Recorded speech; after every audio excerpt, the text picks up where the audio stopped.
Welcome sa Thirst 2.0 na kung saan ay mapapakinggan ninyo ang mga trending topics sa politics, issues sa showbiz. Kaya naman kung hindi pa po kayo nakaka-subscribe, i-subscribe nyo na po yan. And please, pakisama naman ang notification bell para lagi po kayong updated sa mga balitang napapanahon. So, ayun, welcome back again to our YouTube channel. At for today's video ay pag-uusapan natin ang tungkol sa mga kaganapan syempre dito sa Itbulaga. And syempre sa katapatan nitong programa, meron tayong update dyan. And syempre pag-uusapan din natin ang tungkol sa isang host na hindi po nakikita dito sa Itbulaga ng ilang araw na, no? Siguro mga 1 week na ganon. And syempre, meron din tayong isang pag-uusapan, isa itong revelasyon na ikakagulat po ng ilang netizen tungkol ito sa viral issue. So bago natin pag-usapan yan, ibabahagi ko muna sa inyo itong tungkol sa isang Itbulaga host na namimiss na po ng lahat ng mga Dabbercads, no? Walang iba kundi itong si Maine Mendoza. So kanina lang, no, bagong post lang to ni Maine Mendoza. So nagbahagi siya ng ilang mga picture niya po, kuha dito sa ibang bansa, and may caption itong date night. And makikita nga dito sa mga picture na nasa screen niyo ngayon ang dress na color black, yellow na mini sling bag or handbag, and yellow na shoes, no? So ito yung favorite color ni Maine Mendoza, yellow. Napakaganda ng kanyang kasuotan sa color black, no? And makikita dito yung place kung saan sila ay kumain ni Mr. Arjo Atayde, ang kanyang kabiyak, ang kanyang asawa, no? Napakaganda ng venue, 'di ba? Parang bumalik sila sa 80s, 90s, ganyan. And then kung inyo mapapansin yung floor ha ng venue, parang alam niyo, yun yung dama, yung chess, no, ganyan. Yun yung mga stylan po ng resto or yung venue po ng date. And dito ako nahawindang doon sa alam niyo yun, yung pinagsiservan po ng pagkain or yung plate na lang. Sige, plate na lang ba to? Ayan po, parang pang chessboard din yung style. May mga box na black and syempre color white. Maging ito tingnan nyo po yung cute na pang lagayan nila ng serving dyan. Ang cute, 'di ba? And pakikita nga dito si Maine Mendoza and Arjo Atayde na kung saan ay makikita ang painting na napakaganda.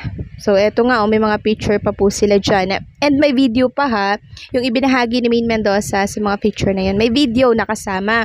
And sa video na yun, napanood ko nga na habang sinusubuan po ni Arjo Atayde itong si Maine Mendoza, pabirong kinagat ni Maine Mendoza yung kamay na pinangsusubo po kay Maine Mendoza. Pero syempre, hindi naman yun diniin. Medyo lang nagulat si Arjo Atayde doon. So yan ang ganap kay Maine Mendoza ngayong araw, no? May date sila sa ibang bansa at nag-e-enjoy siya kasama itong kanyang asawa na si Mr. Arjo Atayde. Samantalang pag-usapan naman natin ang tungkol dito sa mga noontime show na ating sinusuportahan at minamahal. So, eto lang naman po yung pinamigay ng Itbulaga ngayong araw, August 3, 2024. Eto yung inilabas ng Itbulaga ngayong araw.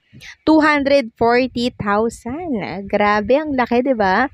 Samantalang ang katapatan nilang programa na It's Showtime, ang inilabas lamang po ay 50,000 pesos.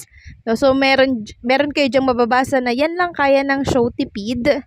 Wala na bang itataas yung 50k? Ayan po yung mga comment nila.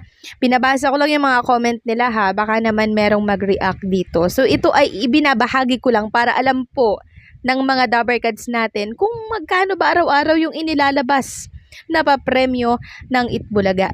Kasi ganyan sila kagalante. Ganyan sila kung tumulong. Hindi po tinitipid. Talagang bigay todo kung bigay. 'Di ba sa na lang, 'di ba sa sugod bahay? 70k agad yung pinamigay nila doon. Tapos sa GB5, ang dami pang mga inilalabas nilang pera doon. May 5,000, 10,000. Tapos yung winner talaga, 75 ang napanalunan. So napakalaki. Araw-araw nang ipinapamigay ng Itbulaga. At nakakatuwa lang sa part ko kasi merong mga kababayan tayo na talaga namang nababago ang buhay. pag sumasali dyan at nananalo sa programang Itbulaga. Samantalang ibabahagi ko naman sa inyo itong pinost ni Karen Aistrup together with Kuya Arthur Neri. Isa po siya sa guest dyan sa Itbulaga na kung saan ay nakajamming na ating mga singing queens. And syempre, nitong si Karen Aistrup na talaga namang pinagsama-sama po yung mga boys ng mga singing queens. And ditong si Arthur Neri and si Karen Aistrup, napaka-perfect. Ang gandang pakinggan. No, ganyan po ang effect. So, mukhang close na close si Arthur Neri, no? And, syempre, itong si Miles Ocampo.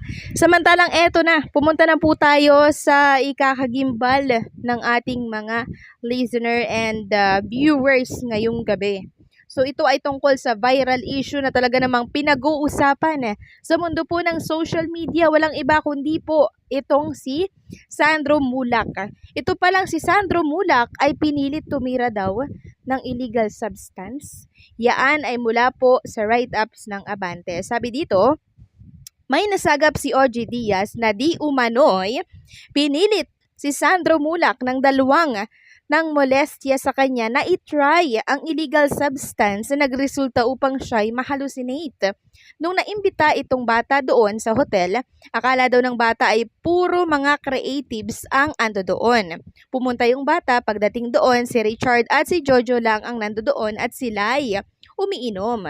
So, ang nakarating sa atin ay may illegal substance na pilit na pinatry kay Sandro. Ayaw nung bata, kaya lang na corner yung bata. So nagkaroon ng parang hallucination yung bata according sa kwentong nakarating sa atin na violate yung kanyang pagkalalaki. Chika po ito ni OG sa kanyang showbiz update.